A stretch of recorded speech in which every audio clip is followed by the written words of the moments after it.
Hello YouTube, Ian from the bedroom here, your guitar junkie. Gonna be a shootout, a Les Paul shootout. So let's get to it.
That's one. This is on a loop, so it just keeps on going like that. And that's why I picked it.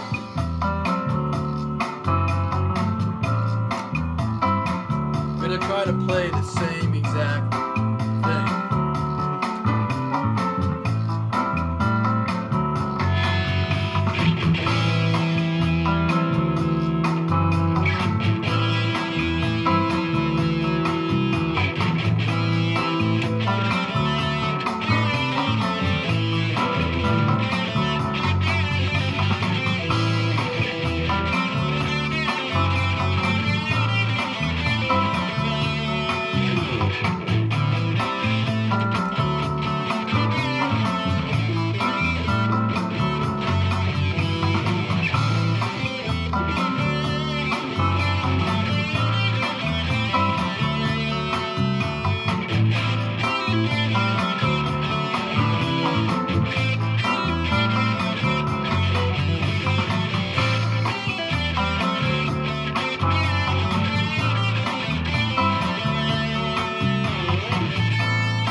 All right, I did a little bit of improvising on that last one, but you get the idea. So there you have 3 Les Paul guitars, single cut, whatever you want to call it.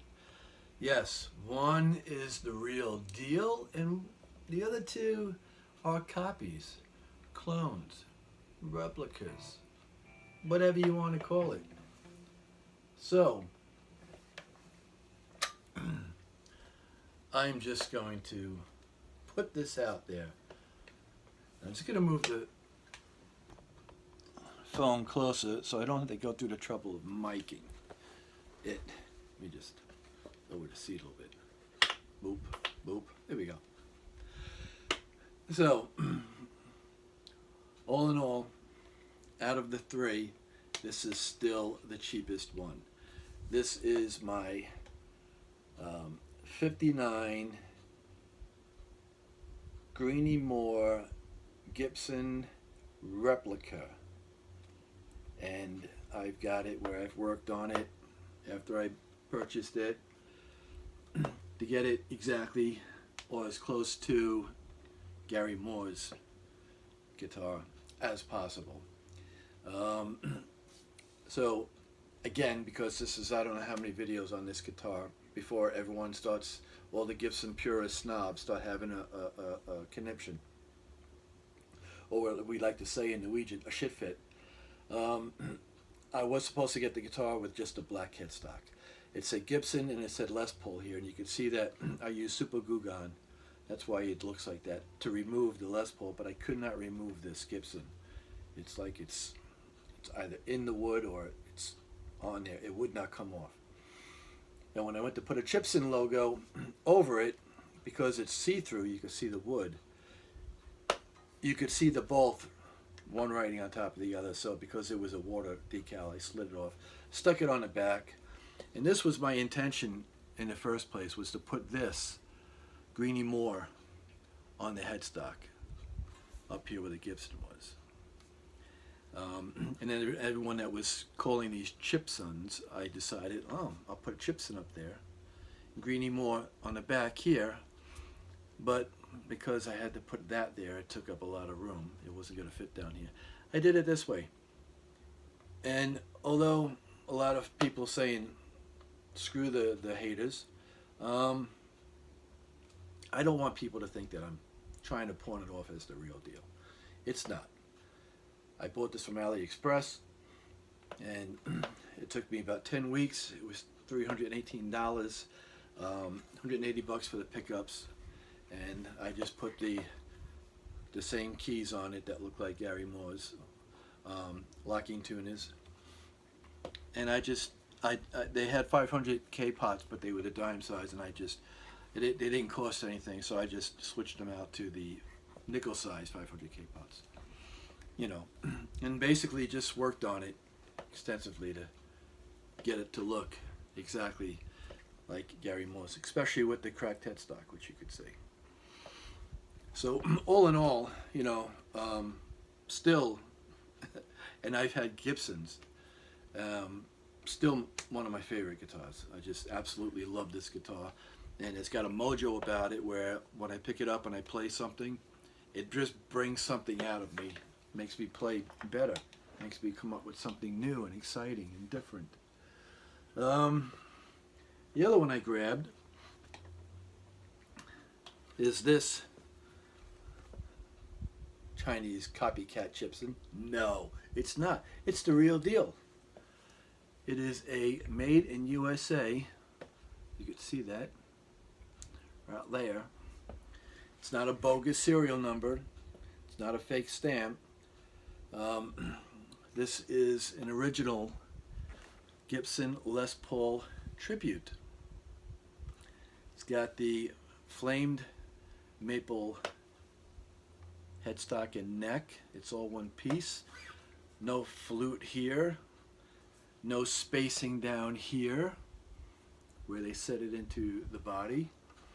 They did glue the wings on the side though, as you could see. They put these Gibson Deluxe tuners, which I don't care for. I like Grovers. I think not only do they look better than these Keystone, but they're easier to tune. These feel stiff. All the Grovers that I have are nice and smooth and more precise. Sometimes you could turn this and then it goes too far and you got to come back. They're not like the ratio on it isn't can't be 1 to 18 or whatever the heck it is. It's like chalky. It's not like a fine-tuned Grover, nice and smooth. But needless to say, it is a real rosewood fingerboard with trapezoid inlays. Now, my Chibson has real rosewood, and I'm almost certain, as good as they look, that they are pearlized plastic trapezoid inlays. There's no way for the money these could be real pearl, but they look fantastic. They shimmer and shine and everything. So this is on a mahogany body, two-piece, and it's got a proper maple cap on here. It is weight relieved, so you can call it chambered. It's more than chambered because it's weight relieved, has a little drill holes. This has, like big, like that, lines drilled out of it. Almost very close to being chambered, where it's just all gone. But super light, bare bones, no binding anywhere. Nothing, fancy about that on this guitar. And it's got to be because, and I've had other guitars that were chambered that have a certain sound. The acoustic on this guitar is probably, and I should have did that with the other one, is by far the loudest that I've ever had. But the price of these things here, new and used, they're still up there. Will this hold the value when I bought this used? Can I sell it 5 years from now and sell it for what I bought it for? I don't know. Time will tell. But the other one was my Agile with my Gumby headstock. Veneer face on there, real deal Grover tuners on this one. This is the 3000 series. You can see the nice lines, border going all the way around it. Really done up nice on this one here. This has I think it's a flame maple, flame or tiger, I don't remember. Same thing with the lines. Veneer top on here as far as I recall. And Graphtec nut, just like the Tribute. And it's a one-piece neck, headstock neck, right? No flute here, no spacer here. Set neck into the mahogany body. And it's really hard to tell, but it looks like a two-piece. It looks like the Gibson is a two-piece where the seam is up here. This is a two-piece where the seam is down here. The covers are shielded. The cavities are shielded. These have 500K nickel-sized pots that are hand-wired and hand-soldered. The Gibson has that board, and it's clipped in. So again, if I were to keep that, I would probably rip the board out and just have it, 2 volume and 2 tone, the 500Ks, and that's it. Because I don't get the rhyme or reason behind it. It's not like the board is splitting the pickups or giving it a phase or anything like that. So, you hear this one.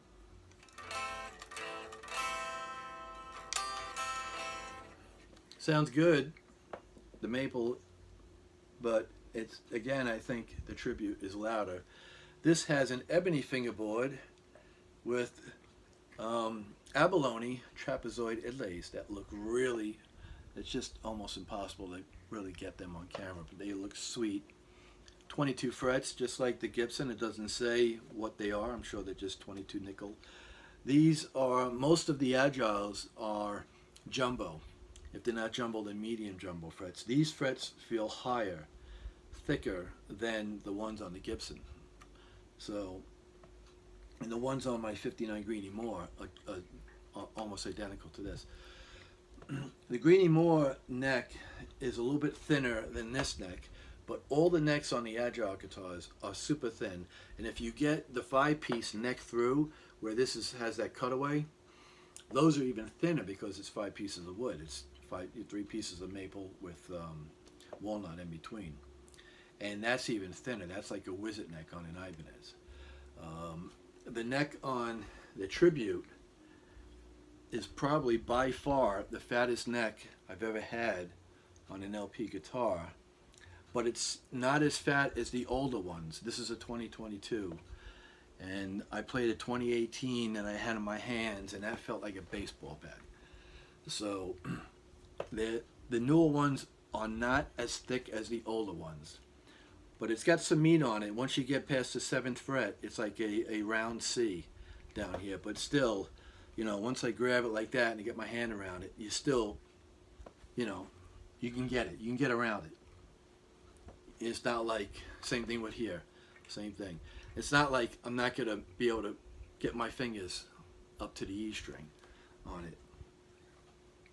So going in numbers, the Chibson I said was 318, plus when I did, of course with any Chibson, more affordable guitar, most of the times you want to upgrade it and put better parts in it, pickups and pots and so on.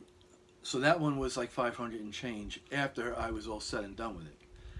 This used was, I think it was like 349, and there's nothing I need to do. The only thing I do is I change, everyone knows I change the knobs, and I drag it on the back, you know, to tell me that don't ever sell this guitar, it's a great guitar. Because, you know, you get in those moods, you see something else and you're like, what can I part with today? They get that kind of thing. But yeah, and the look, the wood grain, the whole bit, it's just gorgeous. These pickups sound amazing. There's nothing I need to do. They're punchy, they're growly, gritty, they're nice and loud. The Tribute has a different tone, all of its own. It's like a higher tone kind of thing. So yeah, this was 349. The Tribute, these go for like $1,000 easy, 900 to $1,000. I got this for $849, and I'm pleasantly surprised with it. The frets are sharp. You get right about here. From here all the way down, man, these are super sharp, super sharp. I mean, if I had a sock or that guy in Arizona that uses a stocking on his foot, on his hand, you will put it on your foot. He uses those little ones you get from when you go to try on shoes for the women's department, and he does that, and I'm sure these frets would shred that stocking easily. So yeah, if I'm to keep this, I'm gonna have to get rid of that, take care of that, use my sponge sanding block. Other than that, yeah, this has a graphite nut as well, Graptec. And the pickups aren't as beefy and punchy, but between the wood, the maple neck, the rosewood, the way it's weight relieved, it resonates through the pickups. It gives you a different tone altogether. And if you get back to Agile again, let me just get rid of this. I don't have a mic on it. Boom. This one was brand new that I bought from Agile. $459. This has the veneer on the front, the Agile script writing. Looks like it's pearl with the little emblem. Gumby headstock. It's got the real deal proper Grover tuners, super smooth. It's got this great flute back here to support the neck. Again, super thin neck on here, mahogany neck and body, and it's all one piece. This isn't attached to here. This doesn't have a spacer going into the set neck into the body. The mahogany body, there's a one seam, and it looks like a second seam here. This is definitely a seam. This I'm not too sure about, because the wood, I think it's the wood grain, because it goes like this and then starts going this way. So this might be a two-piece back. But again, brand new. The covers are shielded. The cavities are shielded. You get a ebony fingerboard with mother of pearl trapezoid inlays starting at the first fret behind the nut. A graphite nut.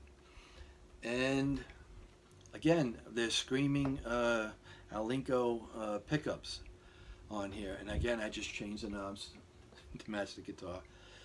And this is a what they call the tribal blue quilted maple top, and this guitar is probably the lightest out of all my Agile guitars, and it sounds amazing. It's also got the graphite saddle savers on the bridge, so I mean all my Agiles pretty much stay in tune all the time. This helps, and the nut helps. But $459, brand new.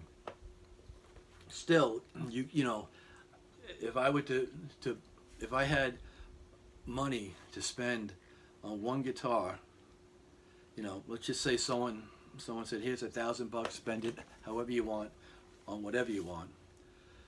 I would, for $1,000, I think I might buy 2 more Agiles before I would buy a real Gibson, or put it towards a real Gibson. I don't know. I'd have to work my way up from the tribute.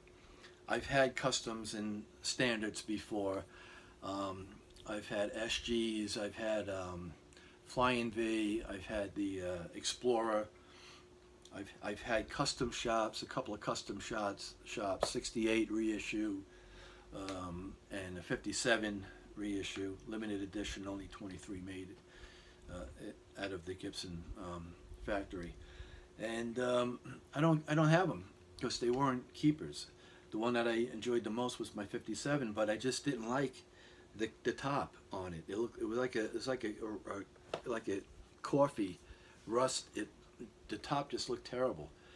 Ebony fingerboard, and had NOS 57 pickups on it, the PAF I think it was.